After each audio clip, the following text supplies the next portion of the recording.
Have you ever felt like life is constantly testing you, poking holes in your peace and challenging you at every turn?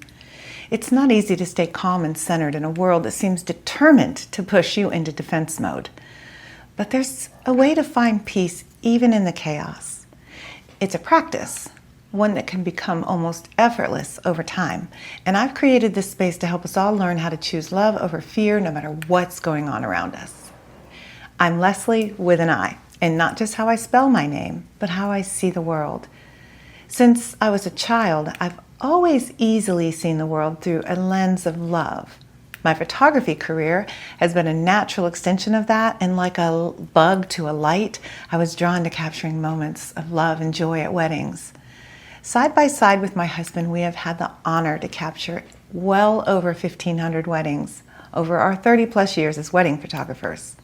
This year, we will celebrate 36 years of marriage.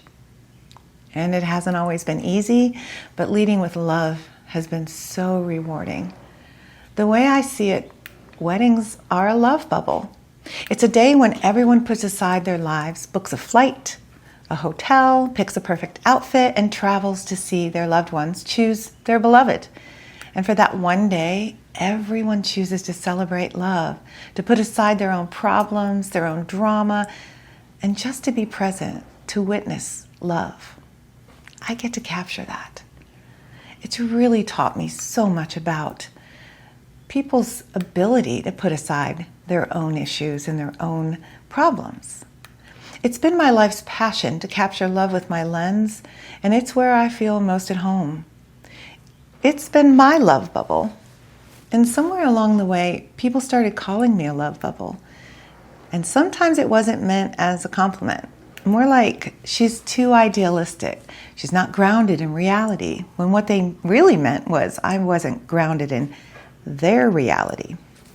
She doesn't understand how life really is, like how it really works and how hard things can be. But here's what they don't really know. I do understand.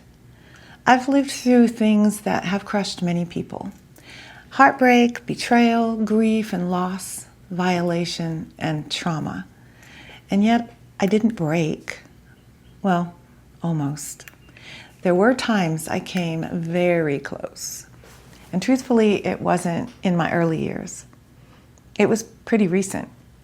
I went through a time that shook me to my core, a deeply traumatic season that isn't really mine to speak on publicly, but it involved my child and it brought me to my knees. For nearly 2 years, I lived mostly outside my love bubble I had known so well. I let stress consume me. I tried doing it the world's way, fighting, pushing, overthinking, protecting, grieving, surviving, and trying to fix things that seemed impossible. And it was awful. I soothed myself with food and comforted myself with isolation and Netflix. I chose to stay there because it required little effort on my part. I was numb. I couldn't find myself. I couldn't feel joy. And I had lost the direct pipeline back to my love bubble, back to the peace I'd always known. But eventually, I knew I had to return to my love bubble. I knew that it was my choice and only my choice. No coaxing from others, no you know better or snap out of it would work. I tried all of that on myself, and believe me, it didn't work. I knew how to find peace, and I knew how to get back to my healthy self, but I just couldn't seem to find the motivation. Because I had chosen fear, it gripped me so tight I could barely breathe. And yet when I finally asked for help from within, from above, from love itself, I found it, and it had been waiting on me all along. The love bubble I'd trusted for so long hadn't disappeared. It didn't vanish like a popped bubble from a wand. It had stayed right where I left it, quietly waiting for me to breathe love back into it again. In all spiritual traditions, there are different names for this, and I honor whatever name you hold dear. But for me, God is love. And in my mind's eye, God looks like a shimmering, iridescent bubble, clear, warm, safe, and alive with color and safety.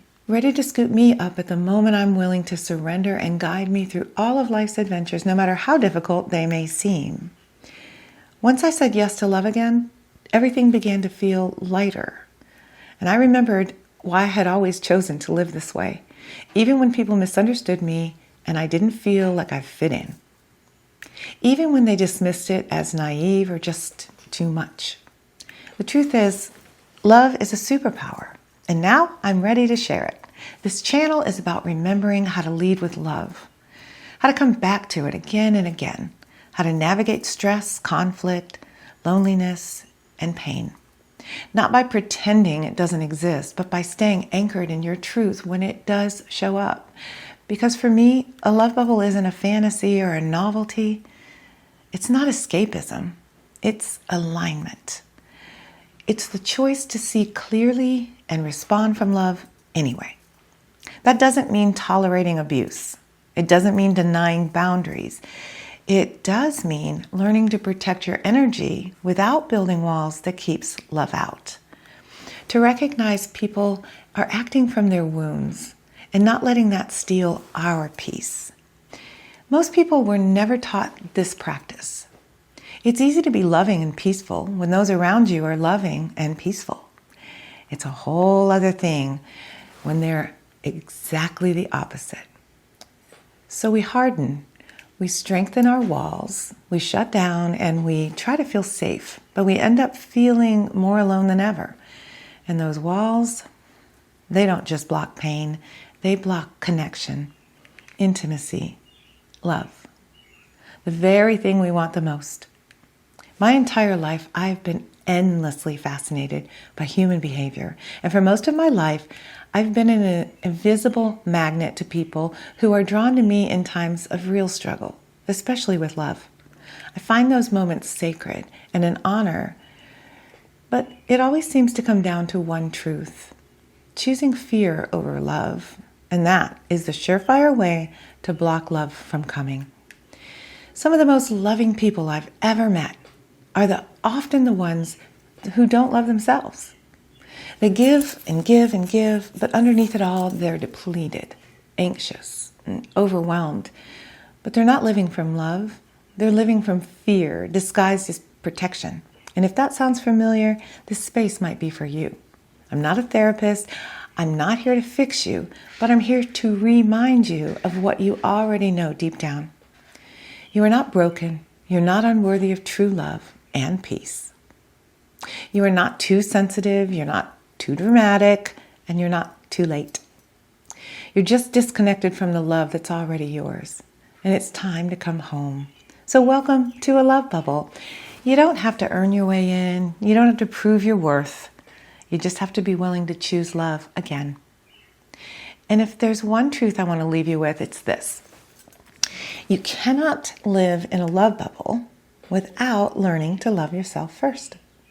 That's the step most people skip. They pour out love to everyone else, even those who mistreat them, and call it selflessness. But beneath that, there's often a well of guilt and resentment. A voice that whispers, if I were better, they'd treat me better. That's not love. That's survival. And it's not your fault. This isn't about blame. It's about waking up. It's about choosing softness when the world tells you to armor up. It's about speaking gently to yourself even when your thoughts turn cruel. Because when you love yourself fully, you stop settling, you stop chasing, and you stop confusing intensity with intimacy. You begin to attract what matches your worth and not what mirrors your wounds. That's what this channel is here to explore. And that's the beginning of your return to love. So if you're ready to take on that first step, hit subscribe and join me in the love bubble. See you in the bubble.